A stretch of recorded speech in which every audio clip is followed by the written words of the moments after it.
Grabe, pagkatapos ng ulan kahapon at akala ko nga ulan pa rin ngayon, ano? Lamig. Lumamig na. Kaya yun, oh, nag-defog ako ng rear. Itsura niya, oh. Kasi nag-fog na siya, eh.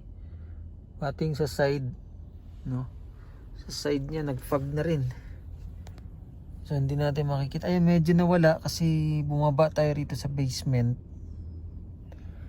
Kasi nandun lang ako nakatambay sa taas. Grabe ang lamig. 12 degrees. Pero iba yung lamig niya kasi. Alam mo yung lamig na parang nanunuot sa ano, sa parang tagos sa buto. 'Di ba? Malamig yung may snow. Pero ito hangin. Hangin siya tapos ano, grabe. Ang lamig.